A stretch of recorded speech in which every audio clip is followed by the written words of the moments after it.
Sensation, le MAG. Je me suis fait tatouer, j'ai peur des aiguilles, ça fait mal ou je n'ai pas le temps. Chaque jour, des milliers de Français trouvent des excuses pour ne pas donner leur sang. Généralement, ce n'est pas un manque de volonté, mais une peur face au don de sang. Pourquoi faut-il donner son sang? Que permet-il? Pour en parler avec nous, je suis aujourd'hui avec Stéphane Noël. Vous êtes directeur de l'établissement français du sang Île-de-France. Bonjour. Bonjour. Alors l'EFS met en place plusieurs campagnes de don de sang et de sensibilisation au don de sang. Quelles sont vos missions au quotidien? Écoutez, la principale de nos missions, c'est de faire en sorte que tous les patients franciliens et même tous les patients en France au niveau de l'EFS dans sa globalité disposent des produits sanguins dont ils ont besoin pour être pris en charge. Donc ça veut dire que notre mission, c'est de communiquer, de faire du marketing pour faire en sorte que les donneurs viennent sur nos collectes. C'est de collecter les produits sanguins, de les préparer, de les mettre à disposition des hôpitaux pour faire en sorte de pouvoir prendre en charge les patients qui ont besoin de produits sanguins. Alors concrètement, que permet le don de sang? À qui sert-il? Écoutez, que permet le don du sang? Tout simplement de prendre en charge des patients. Ces patients, ça peut être des gens qui sont atteints de cancer. Ce sont des gens qui peuvent être victimes d'accidents de la route. Actuellement, c'est une période dans laquelle il y a beaucoup de chassés-croisés sur les routes. Et évidemment, ce sont des périodes dans lesquelles il y a plus d'accidents et plus d'accidentologie qui peut générer des besoins en produits sanguins. Ce sont, pourquoi pas, des situations d'hémorragie de la délivrance chez une maman qui donne naissance.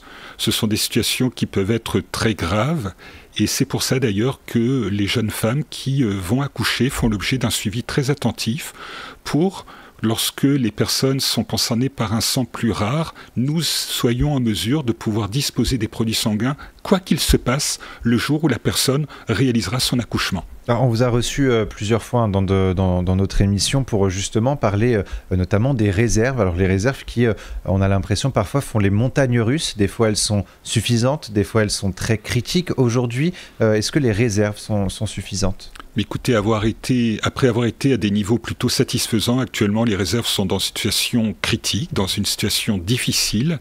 Le mois de mai cette année a été épouvantable pour nos réserves, même s'il a été très agréable pour les salariés et pour les travailleurs en général. Et aujourd'hui, nous appelons véritablement l'ensemble des donneurs franciliens à venir donner leur sang. Et avec une mention spéciale pour les donneurs O et en particulier O négatifs, nous avons besoin de vous, mobilisez-vous, venez nous voir, c'est important, on a besoin de reconstituer les réserves. Pourquoi ce groupe sanguin particulièrement, sans oublier les autres? Pourquoi ce groupe sanguin? Tout simplement parce que les donneurs de groupe O sont essentiels à la fois pour prendre en charge les patients de groupe O, et en particulier les O négatifs ne peuvent recevoir que du sang O négatif. Et les donneurs O négatifs sont également importants dans la mesure où les groupes O négatifs, ce sont les produits que l'on va utiliser dans les situations d'urgence, le temps d'avoir défini le vrai groupe sanguin d'un patient que nous n'avons pas le temps de grouper avant de commencer sa prise en charge parce qu'il y a urgence. Et donc, les O négatifs sont très importants parce qu'à la fois, il faut que nous fassions face à leurs propres besoins et ils doivent également permettre de nous aider à prendre en charge des patients pour lesquels nous n'avons pas d'autre solution, le temps d'avoir toutes les données nécessaires, mais qui exigent du temps alors que parfois il y a urgence à les prendre en charge. Et tout au long de l'année, vous organisez des événements autour du don de sang et de la sensibilisation. Je pense notamment à la semaine des sangs rares et des grandes collectes de dons de sang. Est-ce que ces événements portent leurs fruits? Est-ce que ça vous permet justement d'avoir des réserves un peu plus élevées? Alors ces événements sont importants dans la mesure où ils nous permettent de recruter de nouveaux donneurs. Là, on va entrer dans une période au mois de juin avec de nombreux événements, de nombreuses très belles collectes dans les salons de l'Hôtel de Ville à Paris. On va en avoir une au Parc des Princes où le PSG nous accueille à bras ouverts pour réaliser une très très belle collecte. Nous allons être à la Cité de l'Architecture, au Trocadéro à Paris, etc., etc. Nous serons le 14 juin au Panthéon. Un lieu unique, absolument merveilleux.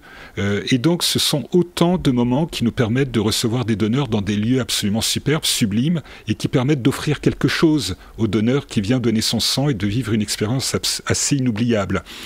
Est-ce que c'est suffisant? La réponse est non. Et la réponse est non dans notre région, dans la mesure où on calcule ce qu'on appelle l'indice de générosité, c'est-à-dire la proportion des donneurs qui donnent son sang par rapport à la population en âge de donner. Le taux de générosité en France, il est de l'ordre de 4%, là où il est d'un peu plus de 2% en Île-de-France. Donc on voit bien qu'en Île-de-France, il y a un vrai enjeu, un enjeu important que la population se mobilise pour rejoindre le taux de générosité moyen du reste de la France. On parle de dons de sang, mais il y a également le don de plasma et le don de plaquettes. À quoi servent ces dons ? Alors le don de plasma et le don de plaquettes sont des dons qui sont absolument essentiels. Il faut savoir que quand vous donnez votre sang, avec un prélèvement de sang total, nous allons réaliser un concentré de globules rouges, des plaquettes et une unité thérapeutique de plasma. Le don de sang ne nous permet pas de faire face à l'ensemble des besoins de plaquettes. Et donc, nous prélevons des plaquettes paraphérèses pour répondre à certains besoins de certains patients, notamment les plaquettes, ça va servir à la coagulation.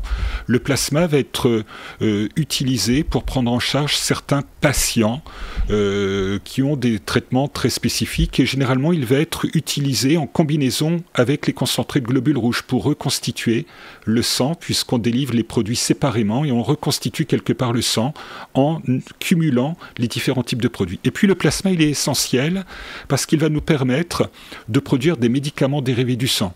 Et les médicaments dérivés du sang, ce sont des médicaments qui sont produits en extrayant certaines des protéines du plasma. Et ces protéines, elles sont essentielles, notamment pour prendre en charge des immunodéprimés, etc., etc. Vous n'obligez bien entendu pas les citoyens à donner leur sang, hein, vous les invitez vivement à le faire pour sauver des vies. Nombreux sont ceux qui sont inquiets au moment de donner leur sang. On va tenter de déconstruire certaines idées. À chaque idée, vous nous dites simplement si c'est vrai ou faux et vous donnez un argument. Alors, on va commencer tout simplement avec cette phrase que vous devez peut-être entendre souvent. Le don de sang, ça fait mal. Alors celle-là, on l'entend en permanence. Le don de sang, ça fait mal, tout à fait. Eh bien non, le don de sang ne fait pas mal.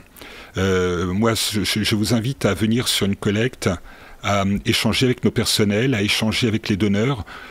Nos personnels sont formés, très formés, et une dextérité absolument incroyable pour réaliser un prélèvement et faire en sorte que, eh bien, ce moment de la piqûre soit, je ne vais pas dire le plus agréable possible, mais en tout cas ne soit pas un moment désagréable. Et non, un don de sang ne fait pas mal, et si vous venez sur une collecte, vous n'entendrez pas les gens hurler à chaque fois qu'on réalise une ponction. Il faut être à jeun pour donner son sang. Non, surtout pas. Il ne faut pas être à jeun, ce n'est pas une prise de sang pour faire des analyses de biologie médicale, au contraire, il faut être en pleine forme, il faut avoir bien mangé le matin et surtout s'hydrater. Et d'ailleurs, quand vous arriverez sur la collecte, eh bien, dès l'arrivée sur la collecte, on va vous confier une petite bouteille d'eau pour commencer à vous hydrater. Et l'hydratation est un élément important dans le protocole.